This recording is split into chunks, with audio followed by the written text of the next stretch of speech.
तो दोस्तों, किसानों ने एक बार फिर सरकार को घेरने की तैयारी कर ली है। जी हां, आप तस्वीरों में हमारे पीछे देख सकते हैं कि किस तरह किसानों ने दिल्ली की ओर कूच कर दिया है। भारतीय किसान परिषद यानी कि बीकेपी समेत कई किसान संगठन नए कृषि कानूनों के तहत सही मुआवजा और लाभ की मांगों को लेकर प्रदर्शन करेंगे। बीकेपी का ये प्रदर्शन जो है 2 मार्च यानी कि आज से शुरू हो चुका है और 6 दिसंबर को दिल्ली की ओर से कई कूच करेंगे ये लोग। पंजाब हरियाणा सीमा पर मौजूद किसान भी इस प्रदर्शन में शामिल होंगे, ऐसी खबरें हैं। अब किसानों की मांगे की बात करें तो एमएसपी की गारंटी, कर्ज माफी, पेंशन, पिछले विरोध प्रदर्शनों के दौरान पुलिस केस जो उन पर हुए वो, और 2021 के लखीमपुर हिंसा के पीड़ितों को न्याय मिलने की सारी मांगे उन्होंने इस प्रदर्शन में अपने रखी हुई हैं। किसान मजदूर मोर्चा यानी कि केएम और संयुक्त किसान मोर्चा यानी कि एसकेएम गैर राजनीतिक समेत तमाम जो किसान संगठन हैं वो इस प्रदर्शन में शामिल होंगे। ये समूह 6 दिसंबर को दिल्ली की ओर अपना मार्च शुरू करेंगे। इसके अलावा केरल, उत्तराखंड और तमिलनाडु के किसान भी जो यूनियन है उसी दिन अपनी अपनी विधानसभाओं के प्रतीकात्मक मार्च निकालने की योजना बना रहे हैं। फिलहाल अभी ये पूरी योजनाएं हैं, लेकिन आप देख सकते हैं पुलिस कैसे किसानों को रोकने की कोशिश कर रही है। पंजाब हरियाणा के शंभू बॉर्डर पर किसान 13 फरवरी को से डेरा डाले हुए हैं दोस्तों। वो दिल्ली की ओर अपने रुके हुए मार्च का विरोध कर रहे हैं। किसान मजदूर संघ समिति केएमएससी के महासचिव सरवन सिंह पंडेर ने घोषणा की कि ये किसान 6 दिसंबर को मार्च में शामिल होंगे। यानी कि जो 2 दिसंबर को आज जो यूपी से नोएडा से किसान मोर्चा का संगठन निकला हुआ है, इसमें वो लोग 6 दिसंबर को शामिल हो जाएंगे। किसान दिल्ली की ओर महामाया फ्लाईओवर नोएडा से मार्च शुरू किया। किसानों ने शंभू बॉर्डर पर विरोध कर रहे किसान 6 दिसंबर को दिल्ली की कूच में शामिल होंगे।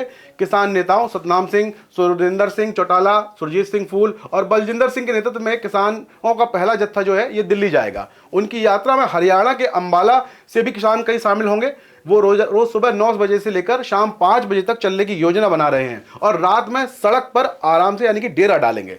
ऐसे में ये जान लेना बहुत जरूरी है दोस्तों कि किसानों की अहम जो मांगे हैं वो क्या हैं। तो किसानों की जो 7 अहम मांगे हैं वो हम आपको एक एक करके बताते हैं। इनमें सबसे पहली जो मांग है वो किसान गारंटी वाला न्यूनतम समर्थन मूल्य यानी कि एमएसपी उसे सही करने की मांग। दूसरा, कृषि ऋण माफ करने की मांग है। तीसरा, किसानों और कृषि मजदूरों के लिए पेंशन की मांग है।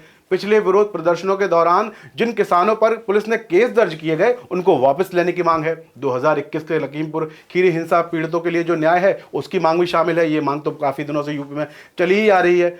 और भूमि अधिग्रहण अधिनियम 2013 को बहाल करना भी इसमें मांगों में किसानों की शामिल है। 2020 और 21 के विरोध प्रदर्शनों के दौरान मारे गए किसानों के लिए परिवारों को उचित मुआवजा मिले जो सरकारों ने नहीं दिया अभी तक, उसकी मांग भी शामिल है।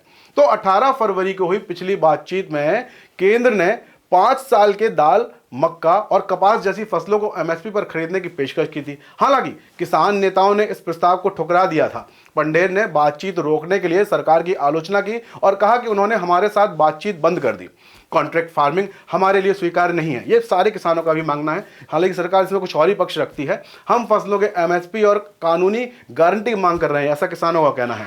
किसानों की अपनी मांगें लगातार जोर पकड़ती जा रही हैं और सरकार की प्रतिक्रिया से वो पूरी तरह से संतुष्ट नहीं है। जैसे जैसे विरोध प्रदर्शन बढ़ रहा है वैसे वैसे अब निगाहें दिल्ली की ओर टिकी हुई हैं, क्योंकि दोस्तों संसद का सत्र शुरू हो चुका है। ऐसे में किसानों का मोर्चा अगर वहां पहुंचता है, एक तरफ तो वक्फ बोर्ड को लेकर देश के मुसलमान जो है, आपने सुना होगा तौकीर रजा किस तरह से जो है दिल्ली कूच का आह्वान किया था। उसके बाद ये किसान परिषद और किसानों का मार्च अगर होता है तो सरकार की मुश्किलें कैसी बढ़ेंगी और संसद के अंदर विपक्ष पूरी तरह से सरकार को घेरने के लिए तैयार है। कुल मिलाकर सरकार की मुश्किलें इस सत्र में भी बढ़ने वाली हैं। अब सरकार किस तरह इन सारे पेचीदे मामलों से निपटती है, क्या नया फॉर्मूला लाती है, यह देखना बाकी होगा। बाकी हम आपको इस खबर से हमेशा अपडेट करते रहेंगे, क्योंकि हम हैं बुलंद भारत टीवी, ताकत आपकी।